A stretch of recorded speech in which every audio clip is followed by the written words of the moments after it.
Hi, I'm Len Rydell, the Executive Director of the Blue and Gray Education Society.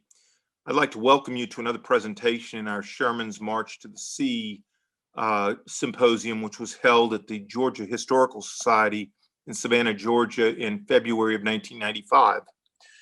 Our next presentation uses the local historian there, Roger Durham. Roger, at the time that we approached this program, was the historian for Fort McAllister, which was a scene of one of only two real military encounters during Sherman's march, which ostensibly was a change of supply bases from Atlanta to a sea-based supply network in Savannah. And it wasn't much of a battle, although Savannah was fairly well fortified. The fact of the matter was that the South by late November, early December had been beaten down so badly that the active armies were regrouping. General Hood was in Tennessee, was just preparing to meet his fate at the Battle of Franklin, and then subsequently a couple of weeks later at Nashville. So that army was disposed of. The Army of Northern Virginia had been besieged by U.S. Grant just south and east of Petersburg since June of 1864.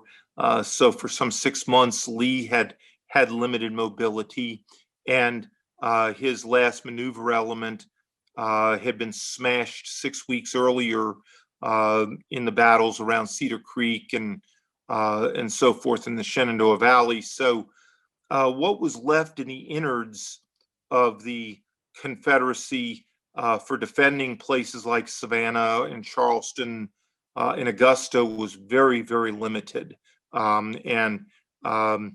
Hardee had the experience, but he certainly didn't have the manpower. And so with fortifications that existed there, Pulaski had fallen in 62.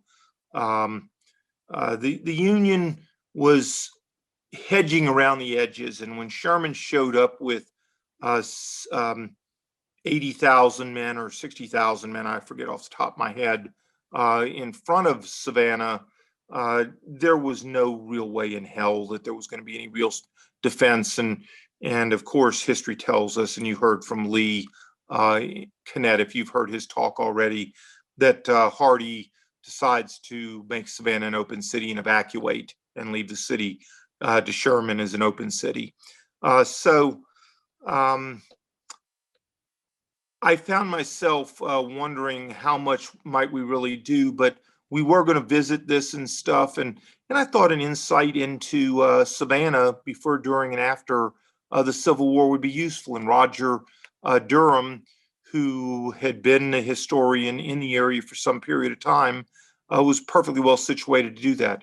Roger only stayed a couple of more years, and then I think he went up and was presenting in or working in Pennsylvania for the U.S. Army there. And he may also, I know he did write one or two books that were published by the University of Tennessee that were memoirs of soldiers who lived in and around the area. So I didn't get to know Roger really, really well. And in the 25 years or so, I think our paths only crossed this once, maybe twice at the most. So remembering Roger, I just remember the reason that we took him and brought him to this program was because he worked every day in and around Savannah, and subsequently he understood Pulaski and Jackson and all these other places, and had some ins and outs of Fort McAllister, which was an earthen fort, and so forth.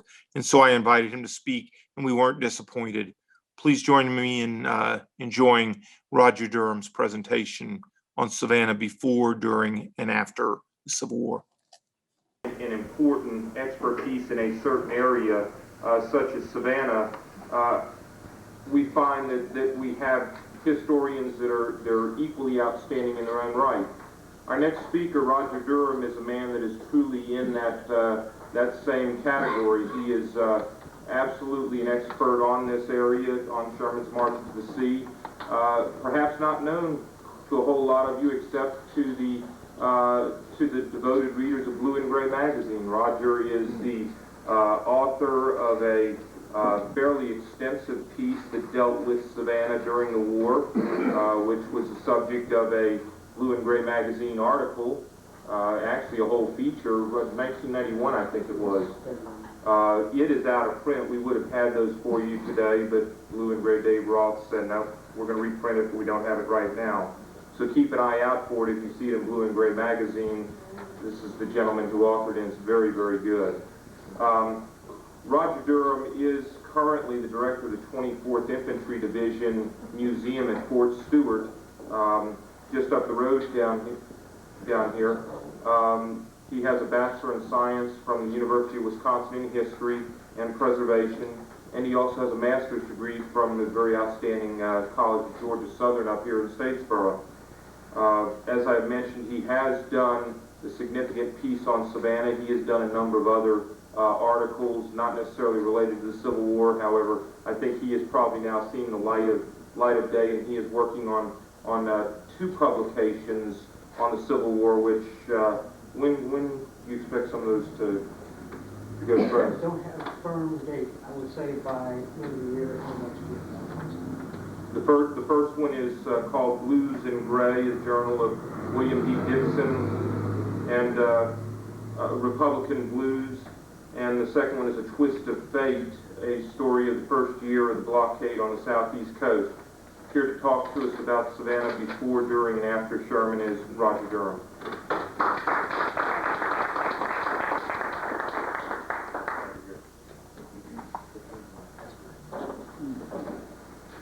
Good afternoon. Let me offer my welcome to Savannah.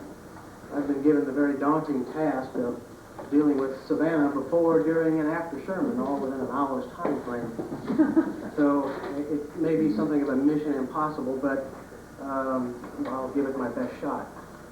Of course, it's a very multifaceted history, and I'm going to try to polish off a few of those facets and look at a little bit at that history. Savannah, of course, lives very proudly with its past and looks to its future. But Savannah has a very selective memory about its past. Some of the things that it seems to be in a state of denial over is Sherman, and is becoming increasingly more and more embarrassed by its Confederate heritage. Many of these things tend to be downplayed or forgotten in some instances. I came here in 1969 when I was in the U.S. Army, the Yankee Army, if you will, from Illinois. And at the time I knew basically about Savannah and Sherman's March. Most of what I knew had come from reading, and of course a lot of that gets condensed. You look at some of the material, you'd have you believe that Sherman got down here, captured Fort McAllister, and the city fell. And I began looking around when I got here to see what I could learn about that. And about the only thing that dealt with Sherman was his headquarters out here, and Fort McAllister down in Bryan County. And Chatham Countyans tend to look at Bryan County. It's not part of Chatham County, so it doesn't have anything to do with us here. And it was part of that curiosity when I began looking into that and realized that, golly, there was 2 weeks that went by from the time that Sherman got here to the time that the city fell. And what went on in that 2 weeks' time? And that's part of what motivated me to look into this history. And I, as a soldier, went out to visit Fort McAllister. And as I stood out there marveling at those earthworks and listening to the history about me, it occurred to me that, gee, they pay people to work at places like this. And 8 years later, I ended up going to work at Fort McAllister as a superintendent out there. But a lot of that information that I had gained over the years in looking into Sherman and Savannah is what led me to do that article for Blue and Gray, that issue, because I really could find very little in-depth information about the campaign for Savannah. And a lot of that, I think, is because the war ended so quickly after Savannah fell that it kind of got lost in the shuffle at the end of the war. But As with our entire country, Savannah was very much affected by the war. The city lived for 3 years with a hostile fleet at its door and large concentrations of troops within 30 miles of the city. It was indeed like a loaded gun leveled at the city. Prior to the war, Savannah was a cosmopolitan city. It was a port city. It was in touch with the world. A lot of business, cotton and related import industries. A lot of different cultures were crossed here. It was a city of great wealth, and the stores, the business areas held goods from all around the world. In 1860, there were 14,590 free inhabitants of the city, and a little over 2,700 dwellings in the town. At the time, Savannah extended about to Gaston Street out here, and would be on the edge, the south edge of town. Give you a little area to think about. The residents of the city were from all of the Atlantic seaboard states and many foreign countries representing England, France, Scotland, Ireland, Germany, Canada even, but very, very few Midwesterners in Savannah at that time. Without a doubt, the city was behind the cause. When South Carolina seceded, the city held a grand torchlight parade and many speeches held down in Johnson Square, and it was quite an exciting time for the residents of the city of Savannah. The city was already very much alive with militia, many organizations, just to name a few. And when you think about a city of roughly 15,000 free inhabitants, they supported the Chatham Artillery, the Savannah Volunteer Guards, the Republican Blues, the Oglethorpe Light Infantry, the Georgia Hussars, the Irish Jasper Greens, the Phoenix Riflemen, the DeKalb Riflemen, and the German Volunteers. And this was just some of the ones that had been long established. More units were being raised at this time because Joe Brown had authorized the expansion of the militia, and through the summer of 1860 and into 1861, they were continually raising more troops. In January of 1861, Georgia took its first steps in a preemptive move. They had seen what happened up at Charleston when Anderson had occupied Fort Sumter, and they realized that they were in very much a similar situation. They had Fort Pulaski guarding the mouth of the Savannah River out there, and at the time it was practically uninhabited other than a few caretaker individuals that were there. And they decided that they needed to take measures into their own hands and occupy Fort Pulaski to prevent federal troops from being sent out there. So in January of 1861, they conferred with the governor here in Savannah, and it was decided to send troops out there. Chatham Artillery and several other units marched out there. Well, they went out on a boat and marched in there with the flags flying and occupied the fort. I believe it was an ordnance sergeant that was there, being a dutiful soldier of the U.S. Army, made them sign a hand receipt for it, turned it over to him. At this time, Georgia also created a state navy, which was primarily a lot of steamers that were not intended to be naval vessels to begin with, were armed and suddenly had a navy and steamed up and down the coast, showing the state flag. In April of '61, of course, Fort Sumter was fired on. War began in earnest, and Lincoln declared his intention to blockade the South. The blockade, of course, the whole idea at the time seemed ridiculous. The mindset of people at this time was such that they felt the war wouldn't last much longer than 3, 4, maybe 6 months. It took them a while to look beyond that time frame, and they felt that the war would probably be over and dealt with long before the blockade would have any impact on them.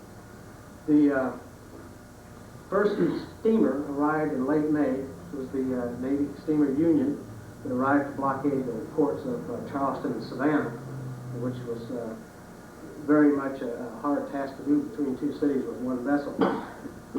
The city remained relatively normal through this period of time. Commercial goods were still available. Shipping was coming in and out of the port.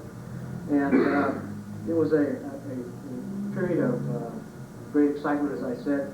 One of the biggest things that happened in May of '61 was the departure of the Oglethorpe Light Infantry for Virginia.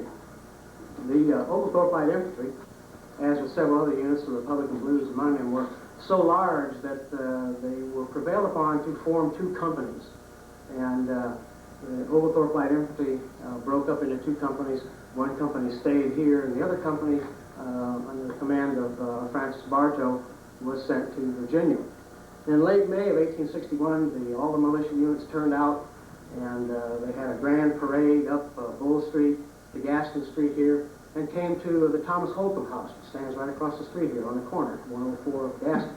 It's an empty house across the way there.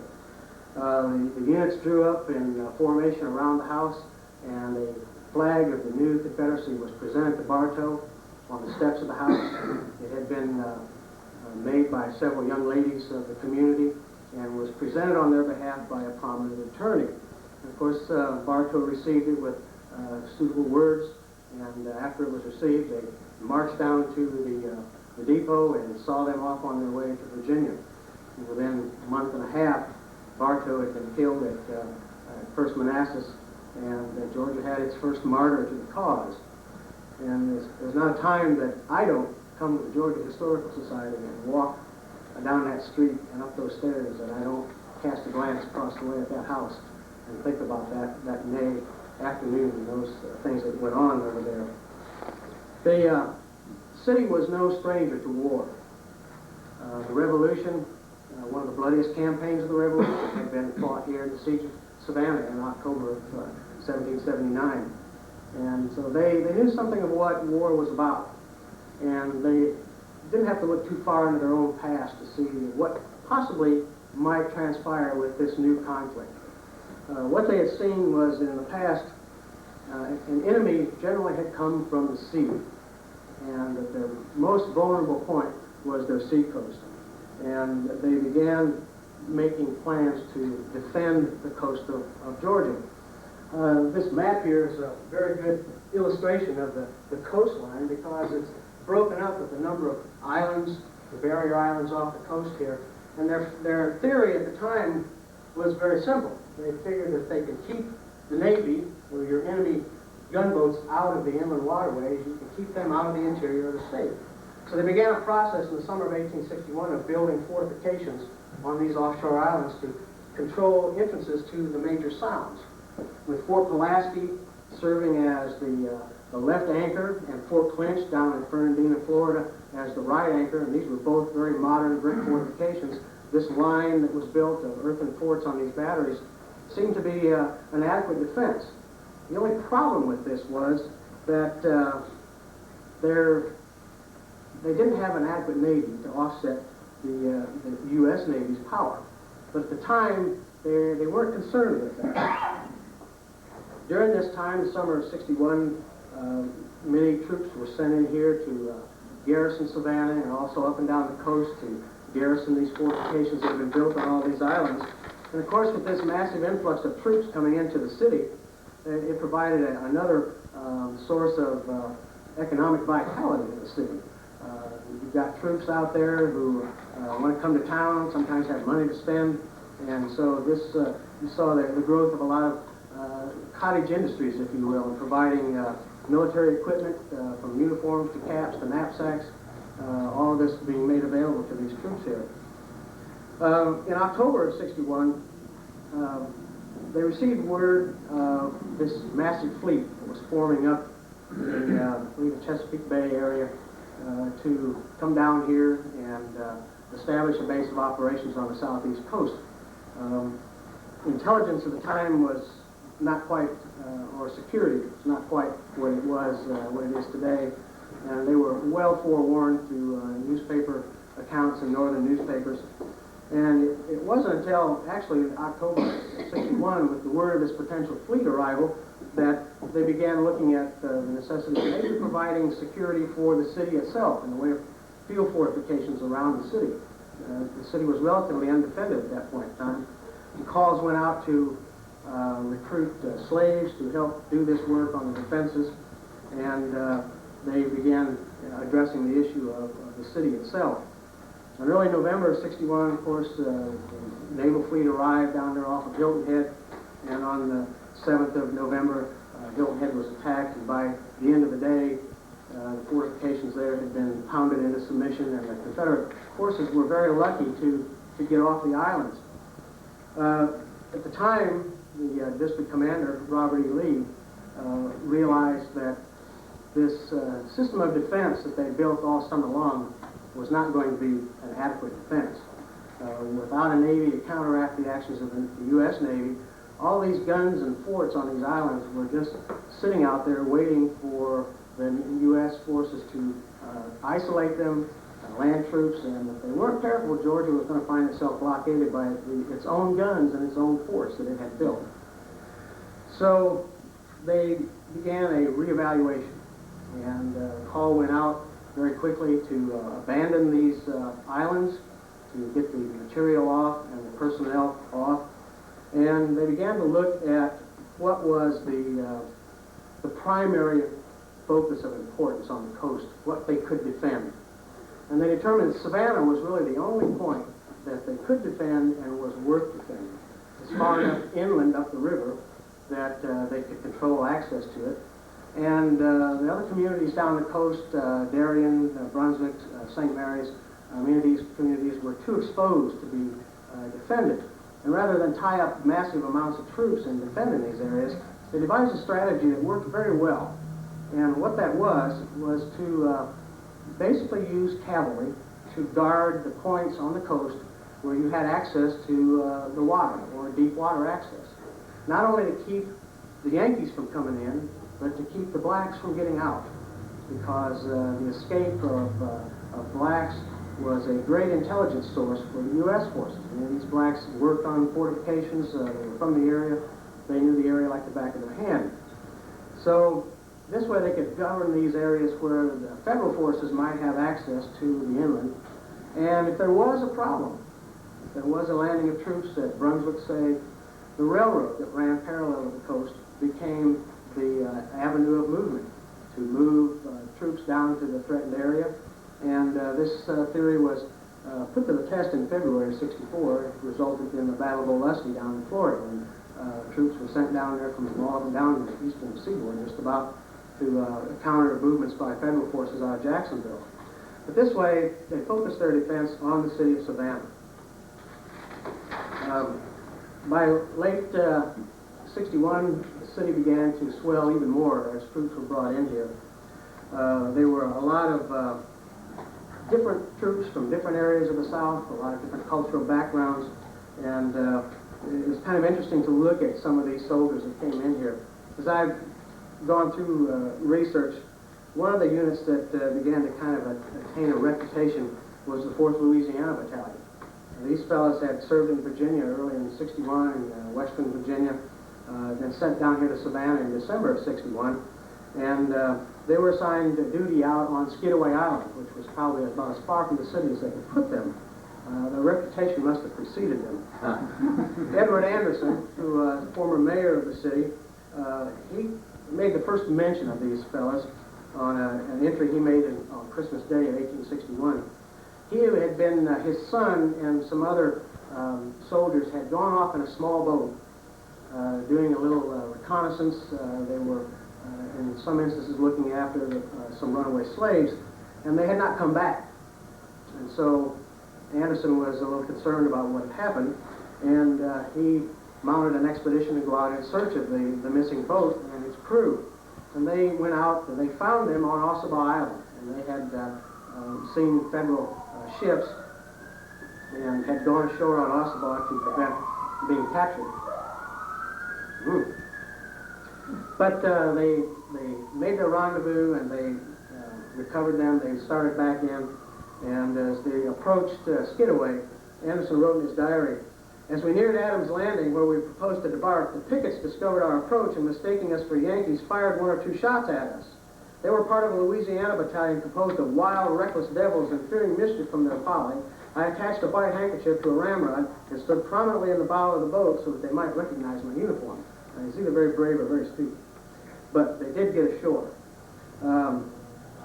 Close of December '61, Tybee Island, which had been evacuated in the evacuation of the offshore islands, was occupied by federal forces, and this was probably one of the most ominous acts to, as a prelude to the coming year. When the federal fleet came down with Hilton Head in November of '61, they brought a massive influx of vessels down here. The blockade suddenly took on a more effective stance as these additional vessels were plugged into the mission of trying to interdict shipping in and out of the Georgia coast. One of the primary focuses of operations at this time became Fort Pulaski. The Confederates still occupied the fort, and the Federals were looking to take the fort, to close down the Savannah River. That was the primary approach to the city, although there were another 4 water avenues to approach Savannah. After the Hilton Head disaster, many people in Savannah fled. They felt, of course, that Hilton Head's gone. They've got this massive fleet of troops out there, that Savannah is going to be next. And people got out of the city, slaves were sent inland, cotton was sent inland, and we began to see, after this point in time, shortages turning up on the markets. Commodities began to draw very high prices, and substitutes for many things began to be seen, such as substitutes for coffee, flour, tea, sugar, and so forth. Consumption of bacon and flour was curtailed as much as possible. Blockade runners continued to slip into the city, and there still was some commercial traffic in this regard. It's very hard to close down entirely a city that had so many different approaches. With the large number of military in and around the city, of course, one of the things you begin to see is an increase in crime. Papers in the city began to carry advertisements for deserters. Many times, just like you might have a dog go off and be lost, they put ads in the papers that looking for a private snuffy tent peg in a 23rd Mess Kit Repair Company who was missing from camp, and they're looking for him. Sometimes rewards were offered. The soldiers that were down here ran the whole scale from very highly educated to the dumb and dumber. First Sergeant Charles Wilkinson of Company C, 25th Georgia Infantry, invented a submarine torpedo. And on the 24th of February, he drowned in the Savannah River while experimenting with it. On the 27th of March, the Savannah Daily News reported about 2 brothers from Florida who were serving in the same regiment that were severely injured when they laid down on the Gulf Railroad track to rest and fell asleep. And even the sound of the horn from the approaching train didn't wake them up, and amazingly, they survived. Hopefully they learned the lesson. The citizens of Savannah were very much behind the effort, and one of the interesting groups that was organized during this time was the Ladies Gunboat Association. And this was a group of very dedicated ladies, not only in Savannah, but Augusta, Macon, and around the state, that worked to raise funds for the construction of an ironclad vessel. They had bake sales and so forth. They collected scrap iron, and in the end raised over $115,000 for this effort.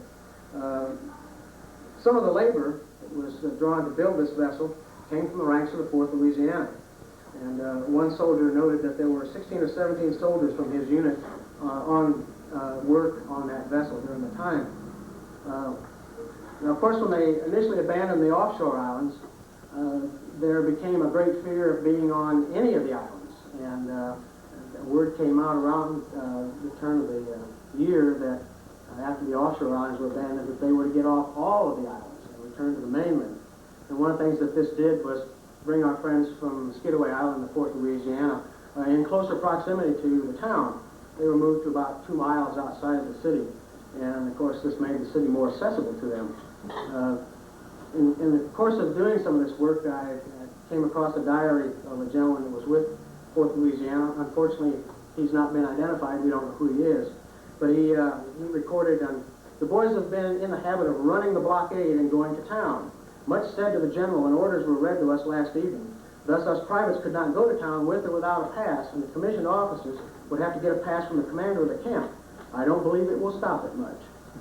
On the 11th of May, Lieutenant William Daniel Dixon, who was serving with the Republican Blues at Fort Jackson, noted that one of the Emmett Rifles was arrested and taken to the city on suspicion of being an accomplice in a late murder. This was probably the murder of one D.W. Sherry of the 4th Louisiana Battalion. The Emmett Rifles were another unit that was raised in 1860 in this movement to augment the militia.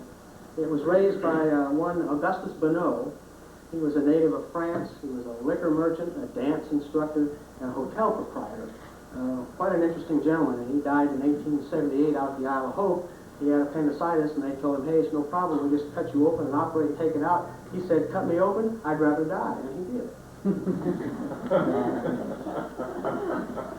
The Emmett Rifles and the Republican Blues both served at Fort Jackson, and Lieutenant Dixon recorded an amazing incident that occurred out there, and I think we had the opportunity to go to Fort Jackson. We might view the Sally Port there a little differently. I served with the reenactment unit that works out there many times, and I stood on that Sally Port at the drawbridge and greeted people as I stood guard and wondered about those soldiers that stood out there and pulled that duty. Lieutenant Dixon recorded, this was on the night of 12 June, 1862. A bad accident happened here last night just before 9 o'clock. Captain Bonneau, Lieutenant Dickerson, and myself were sitting just outside of the gate talking, and Dickerson got up to come inside. Just then we heard a percussion cap snap, and blows quickly followed. We both jumped, and I saw it was the sentinel at the gate striking someone with his rifle. I ran towards him and was within 10 feet of them when the sentinel dropped his gun and jumped in the moat. By this time a crowd rushed and picked up the fallen man on the bridge, and the man in the water sunk. A boat was got and the body hooked and brought out, but he was dead. I turned and saw the wounded man was Lieutenant Dickerson, and he was all bloody. Medical assistance was got, and it was found that his skull was broken in 4 different places. It was a very strange affair. The man, it seems, was subject to fits of derangement, and it is supposed that he had one of them at the time. His gun was loaded, which was against all rules, and what kept it from going off no one could tell, for the piece was found well primed. It seems as if Dickerson was walking from it, and when the gun failed to go off, he immediately turned the musket and dealt a blow in the back, which felled him, and while down, struck him 3 times. It is a miracle that he is alive, for the rifle was bent in different ways, and the stock broken from the force of the blows. Now, this was one young Patrick Gary, the young sentinel there. The newspaper that reported this incident said it was thought by several during the day that his mind was not right. His singular conduct cannot be otherwise accounted for than from insanity, as he has been on good conduct, on good terms with all at the garrison, and was looked upon as a harmless, inoffensive man. Well, Patrick Gary, I mean, the man gave his life for the cause. I mean, he was just as dead as somebody charging up Cemetery Ridge. We at our reenactment group decided there was something here that needed to be honored. I mean, what enlisted man hasn't wanted to take an officer to task time or two? So we established an award that we give in our unit every year.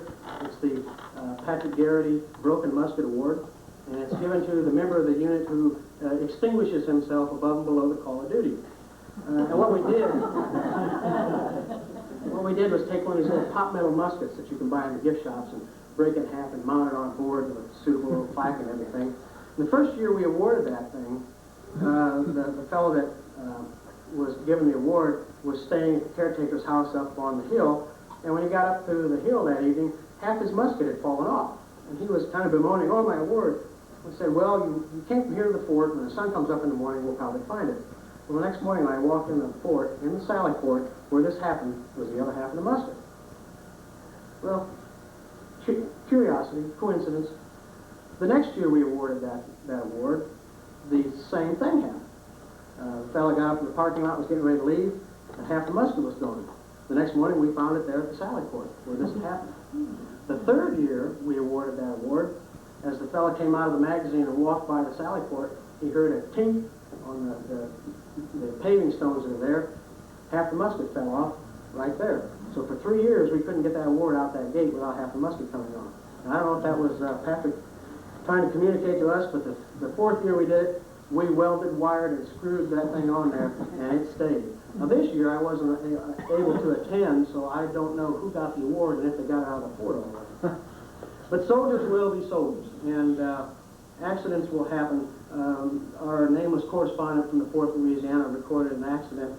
And if you're like me, as I was reading this, I was thinking, oh yeah, I've read about this before. I know what's going to happen. But it was a little different ending. He says a sad accident happened to our F.M. Young of our company. This morning he was at a house just outside of our camp lines where some German family lives, and he being a German was in the habit of going over there often. It appears that someone had fetched a Yankee 12-pound conical shell that had not exploded up to the family to see it. Young proposed to open it and clean it out. He had got about half powder out, working on it near a fire in the yard. When the powder left in the shell ignited, him holding it in his hand, the butt end of the shell struck him in the groin. He lived about 2 hours in great pain. A wagon is just going after the coffin. Now, he doesn't say the shell exploded.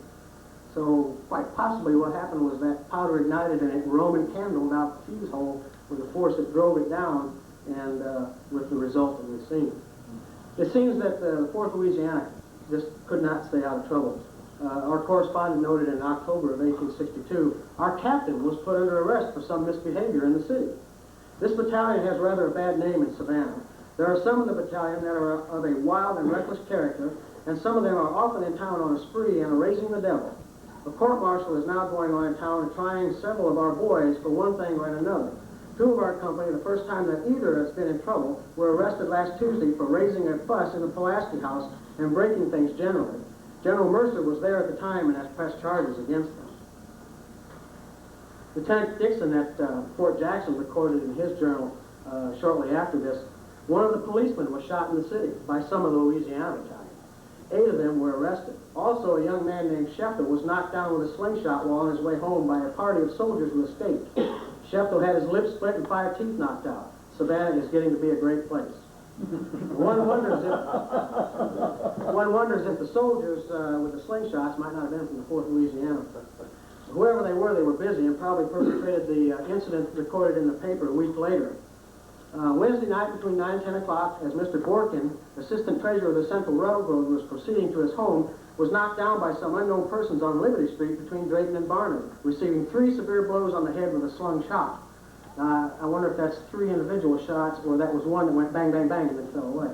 But the boys of the 4th Louisiana Battalion could also be on their best behavior when necessary. In October of '62, General Beauregard visited the city, and the 4th Louisiana Battalion came forward to sing for him. Our correspondent noted, our battalion serenaded Beauregard last Monday night. He came out and said a few words. He said he was not much of a speaker, but when he did speak, it was from the mouth of his cannons. Crime had been an increasing problem in the city. Large concentration of soldiers tended to aggravate the situation, and of course, the city police force had its hands full. They began talking about augmenting it with a military police by the end of 1862. There were enough problems with the police force since so many of the able-bodied citizens who were on the police force were off in the military. So this left usually the older men in the area to take on this task, and it was quite a daunting task for them. Lieutenant Dixon noted on 26 November '62, a military police force has been established in Savannah for its better protection. No soldier is allowed in the streets after 8 o'clock without a pass from the general. It will be more safe to walk the streets hereafter. Didn't appear to help very much. On the following day, Dixon noted that a Private William Bond of the Bartow Artillery was killed in Savannah. He and several of his friends were out visiting, and apparently one of his friends waylaid him later and slit his throat, went back to the camp and bragged about it, and the next morning when they found his body, they came to look for this gentleman. He was arrested. Amazingly stayed in jail here in Savannah and was released when the city was abandoned when Sherman approached. On 1 December, Dixon noted that one James Duffy, a private from the Irish Telfair Greys who happened to be AWOL, was shot to the heart by a Private Saxon of the 4th Louisiana. Dixon noted that he was arrested and does not deny the commission of the crime. But there was some justice. The courts were kept pretty busy. As an example of Confederate justice, Savannah papers on 27th of November noted one Stephen T. Moore, a youth of 15, pled guilty of 15 counts of stealing letters from the post office at Double Wells in Warren County. In consideration for his young age and the fact that it was his first crime, the judge sentenced him to 2 years of hard labor in the state penitentiary. In many cases, the scarcity of goods became very acute, and of course the high prices that were demanded only contributed to an increase in crime. On December 12th, the newspaper reported that George Wilson's store was burglarized. The only thing taken were 15 bushels of salt. And this clearly illustrates not only the importance of salt, but its price, which at the time was running at about $600 a bushel. So they netted about $9,000 worth of salt. Wow. In 1863, the city continued to remain optimistic of eventual Southern victory. There was hope for breaking the blockade. The blockade runner Fingal, which had come in early in the war, was being converted to a very powerful ironclad. And of course, with the port closed down, shipping was at a standstill, and the only occasional blockade runner managed to get in. Salt and bacon were very scarce. One fellow from the Fort Louisiana noted that he was in town and bought 2 undershirts and 4 pairs of cotton socks for $11, and that is cheap now. I bought half a bushel of Irish potatoes about a week ago for $3.20.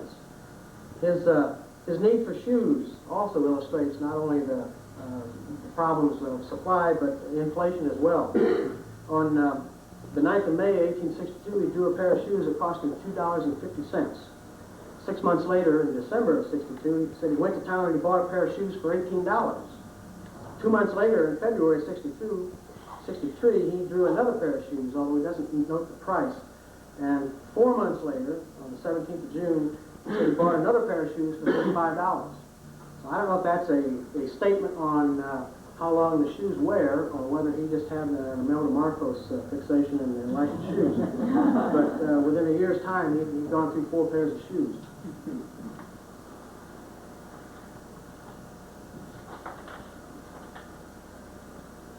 The war continued to draw personnel out of the city, and able-bodied men became very hard to come by, particularly for the city's police force and the fire departments.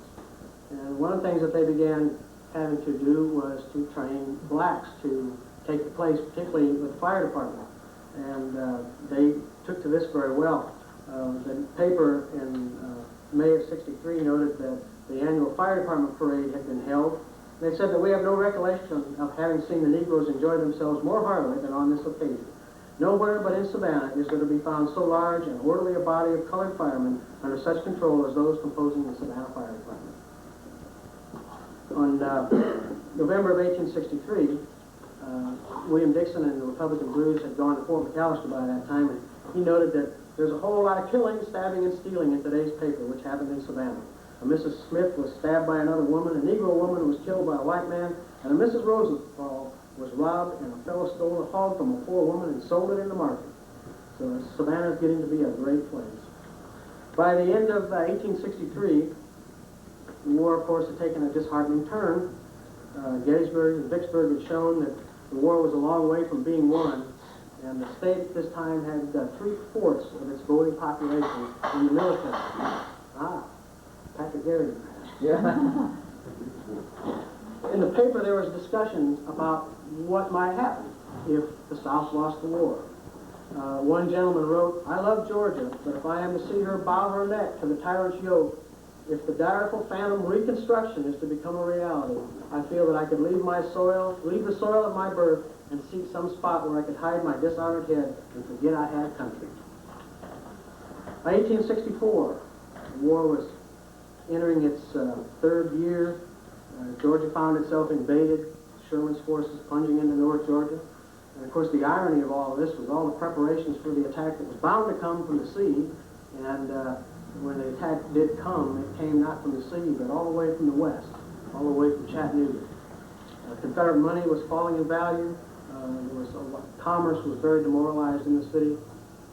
The police department at this time was composed of men between the ages of 55 and 60, and they were still very hard pressed to deal with the law enforcement issues. One letter in the paper said, "Allow me to call the attention of the city police, if we have any, to the fact that for several months there has been regularly, every Sabbath afternoon, a congregation of Negroes on Drayton and Jones Street for the purpose of playing uproarious games. Can't something be done to stop this?"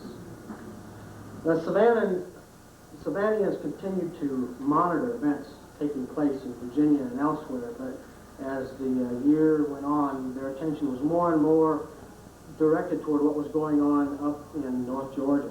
Sherman's army continued to make progress and get closer and closer to Atlanta. the spring campaigns opened, Confederate authorities began calling the garrisons around the state to find able-bodied soldiers that might be better used up in the theater up in North Georgia. Many of these units began receiving orders to go to Atlanta. One of these units were the Republican Blues with the 1st Georgia Volunteer Infantry. They received their orders in May of '64. In late May of '64, they formed in Forsyth Park across the street here. At that time was the South Common.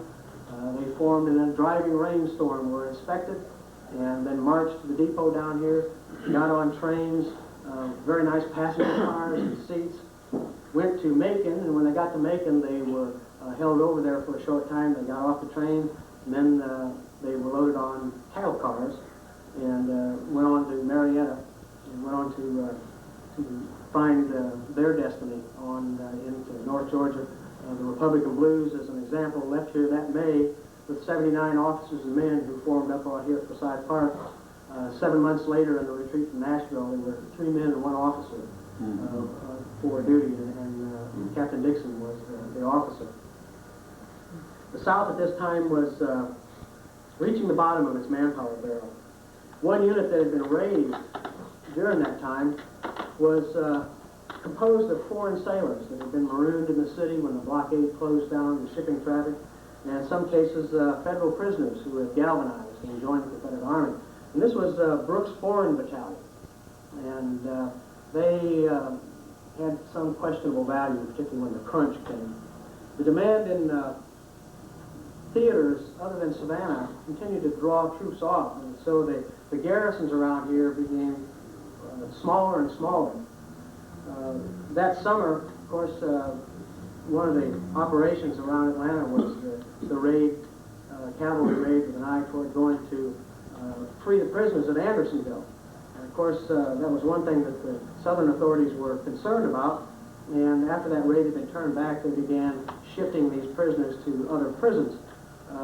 Many of these were brought through Savannah. On the railroad, there were holding confinement points that were established, one of them across, all the way across the other side of Forsyth Park on the corner of Gaston and Drayton Street. You go over there, there's a historic mark with this big live oak tree that stands in the middle of a parking lot. And that live oak tree stood in that stockade, was the only source of shade for the prisoners that were there.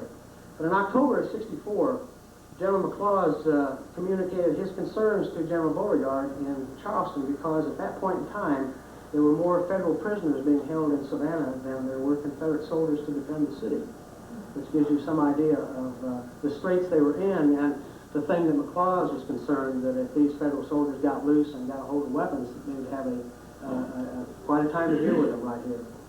When Atlanta fell, the citizens of Savannah began to become a little more concerned about what Sherman's next moves were going to be. Actually, they did very little to prepare for that eventuality. Of course, Sherman was sitting in Atlanta up there.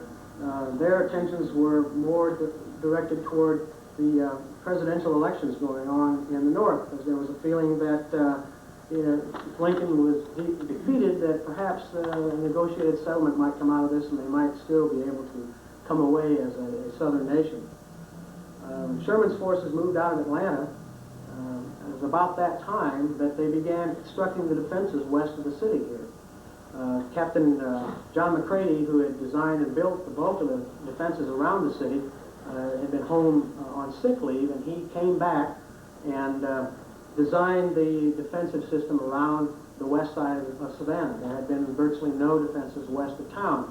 And he chose a line that gave the defenders a great advantage in terrain, and of course they had a great advantage in heavy seacoast artillery. Savannah sits on a piece of land that at one time, when the sea was much higher, was a barrier island. And it's connected to the mainland by a narrow neck of high ground on the south bank of the Savannah River. They devised their line to follow on this area here. They focused their defenses on that high ground because that was the only point at which you could physically move troops across ground to reach their defenses. There was a canal there that they opened up that brought water from the Savannah River into the lower part of the land that was off their defensive areas. A lot of rice fields were flooded, so that a great bulk of the defensive area west of town was protected by anywhere from 2 to 8 feet of water. So it was one way that General Hardee was able to hold Sherman off for 2 weeks with the 10,000 some odd soldiers that he had, was because there was only one point at which they could actually attack these defenses. And this was an advantage that he had. And the longer that he could hold Sherman off outside the city, the more acute Sherman's supply situation was going to become. They moved over 50 heavy seacoast guns from the eastern side of the town to the western side of the town, and actually began occupying those defenses about a day and a half before Sherman's troops arrived. And of course, General Hardee is sitting here defending against these 60,000 some odd soldiers coming from the west.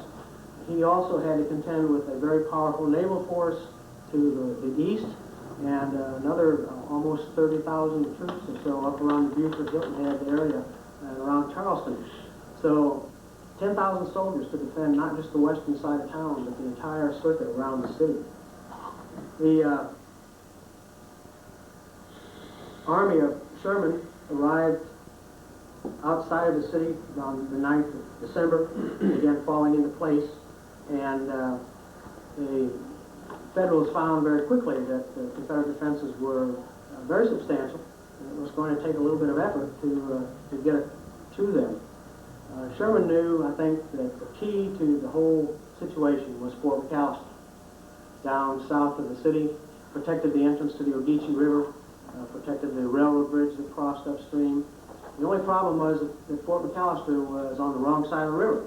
He was outside of this network of defenses, and the commander down there, Major George Anderson, roughly 200 soldiers down there to defend that fortification, and he held the key. Of course, it's very easy to second-guess Anderson's defenses down there, and maybe tomorrow we can talk about that a little bit when we go out there. But Sherman realized that opening the Ogeechee is the closest deep water access to his army. He sent the 2nd Division of the 15th Army Corps down there under General Hazen. This was the division he commanded at Shiloh. This was his old division, and he knew that they were the ones for the job. Roughly 5,000 soldiers went down there. 3,500 of them were in the assault. When it finally came off at the end of the day, about 15 minutes worth of fighting, and the fort was overwhelmed and taken by sheer force of arms. Major Anderson came out of that with as a hero of the Confederacy, because he fought to the very end. He didn't come out of it quite like Charles Olmsted, who surrendered Fort Pulaski when the wall was breached and the going got tough. And I think for many years after that, he was always second-guessed as to his actions there. The situation then became very critical for Hardee, because he knew that once Sherman had that supply line opened, not only were his men going to be receiving supplies, but he had access to heavy seacoast artillery at Hilton Head, that very soon the city would be within range of these guns, could be bombarded, and it was time to look to get out.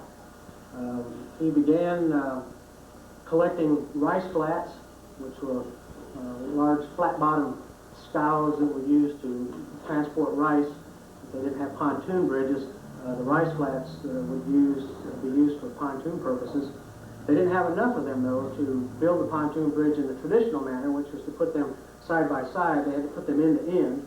They built actually 3 pontoon bridges, one across the Savannah River onto Hutchinson Island, and at the time Federal forces were in occupation of the western end of Hutchinson Island and were being held back.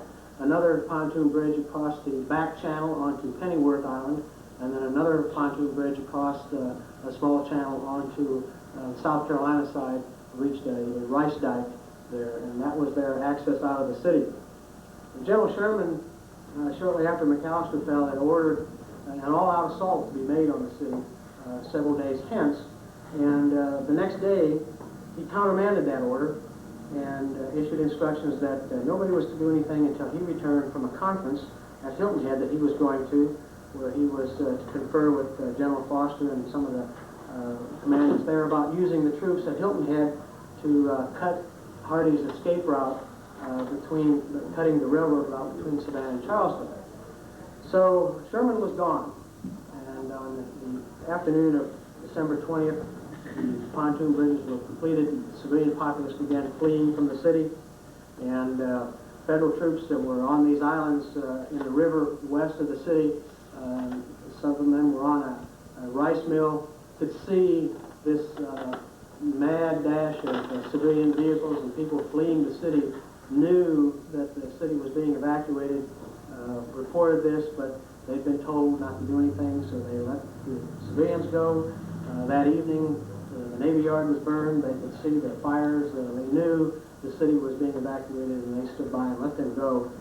It was shortly before this time that Brooks Foreign Battalion entered the picture. Of course, these were the men that were foreign sailors and federal prisoners. Some of the Confederate pickets captured one of their members trying to escape across a rice dike to the federal side. And in questioning him, he revealed that the following evening, the entire battalion was going to rise up and overwhelm their officers, and they were going to desert en masse. And that next morning, they woke up with a section of artillery in place and regular Confederate troops surrounding the camp. They took the ringleaders into control, had a drumhead court-martial, and executed them, and took the entire battalion back to Savannah. So they were marched out of the city with the rest of the army. It was very interesting that on the night of December 20th, as Hardee's army was evacuating the city, that this was the 4th anniversary of South Carolina's secession. And 4 years before, they had stood in Johnson Square and cheered and bravely faced a future that they hoped would be a bright one. They encouraged South Carolina. They were proud to be a sister state. And 4 years later, they were giving up Georgia and fleeing to South Carolina.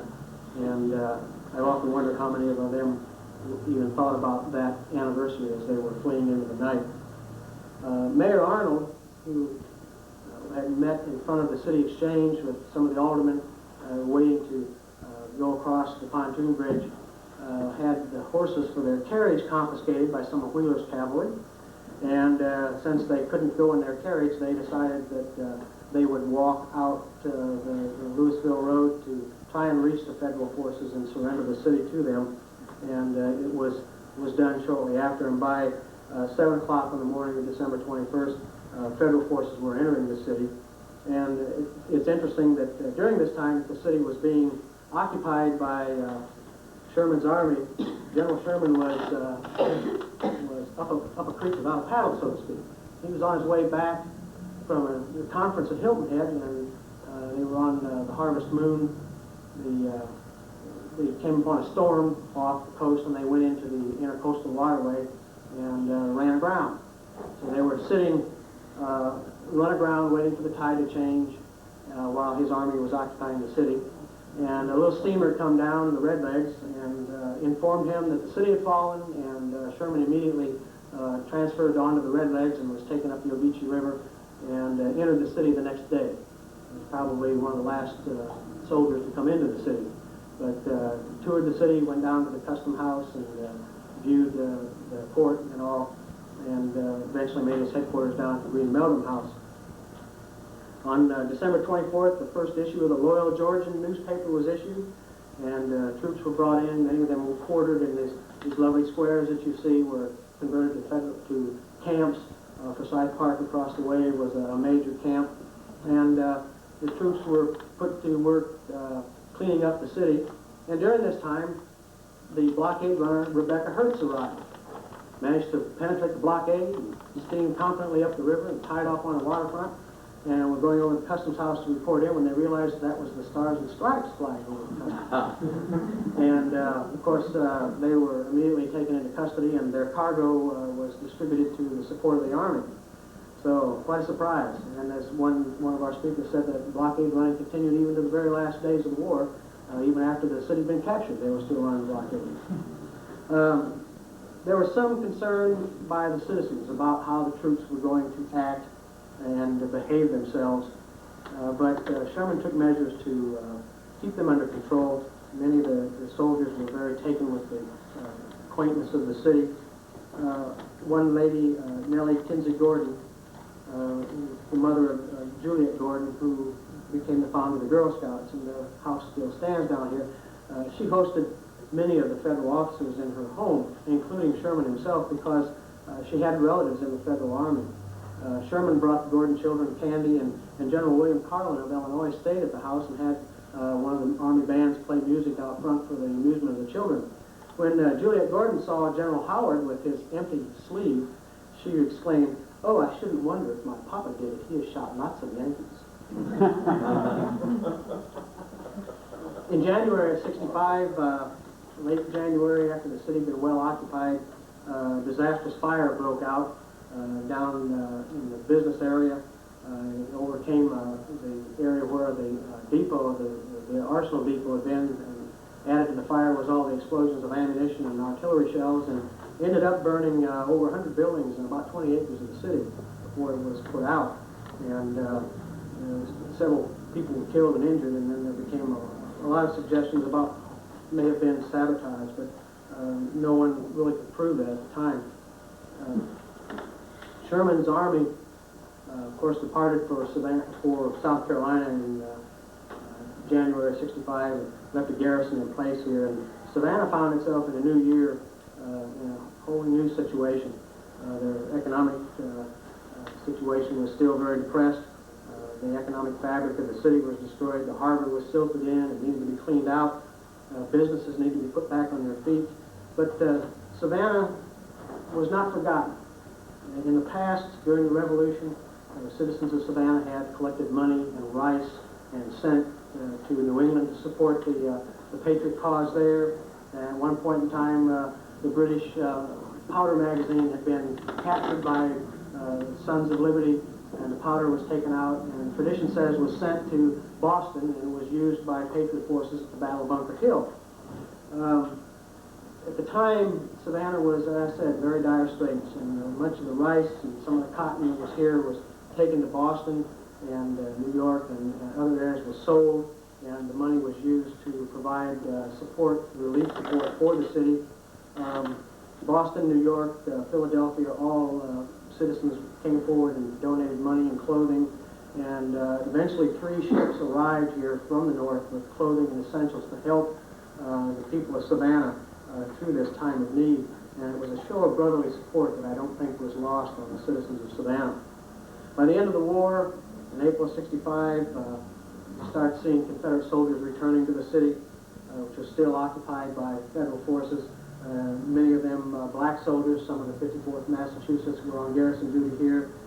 And of course, many of these soldiers didn't have anything to do once they got here. They didn't have jobs, and they took to gathering in groups, telling war stories and talking about what had gone on, their experiences in the war. And federal authorities didn't look too kindly upon these gatherings of these Confederate veterans, because they were sure they were up to no good.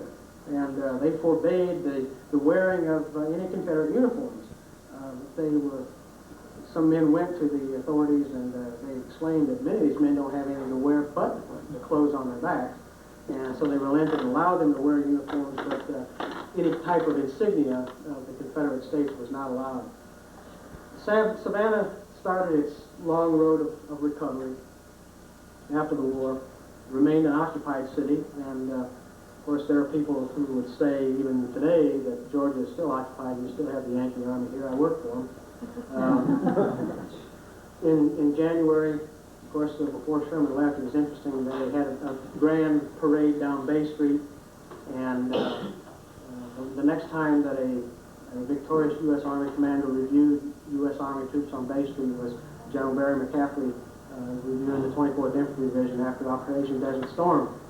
And General McCaffrey, of course, you're probably aware, is going to become our next drug czar.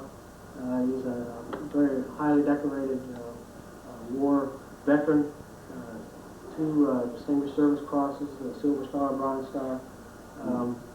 But comment was made earlier about Sherman's remark about war as hell. General McCaffrey was the deputy commander at the infantry school at Fort Benning, and individual told me about this. He was in this class, and this major was talking about the psychology of combat fatigue and all this, and General McCaffrey sat in the back room and listened to all this, and at the end of the class, the major asked if he had any comments, and General McCaffrey got up and he said, "This has been a very good class, and it's all very interesting, everything the majors had to say, but it's a lot of bull hockey." He says, "War is hell, but combat is neato."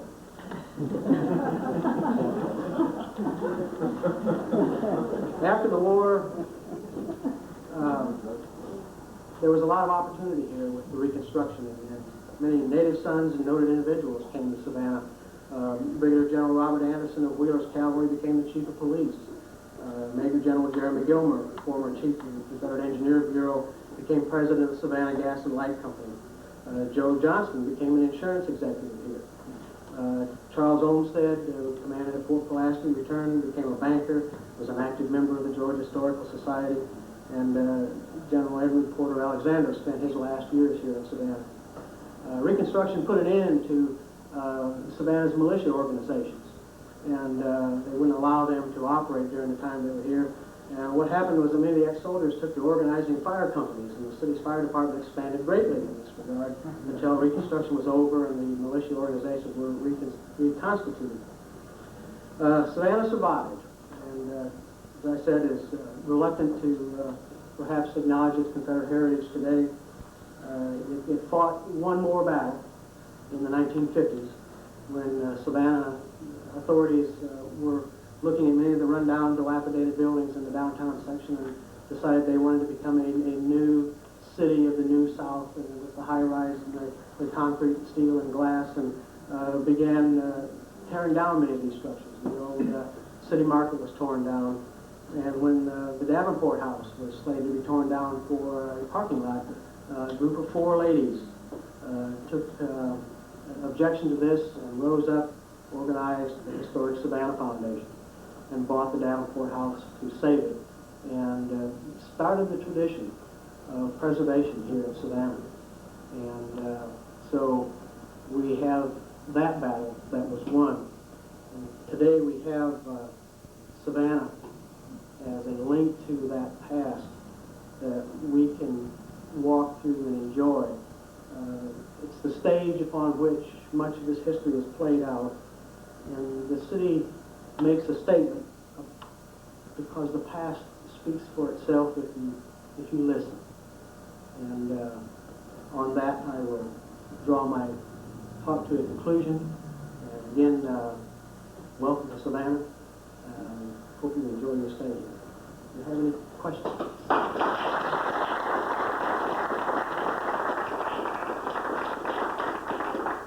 Questions? Paula? Yes, I'd like to ask, how do I say this?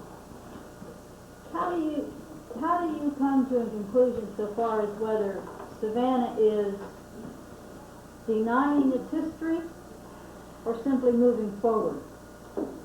Is there some balance?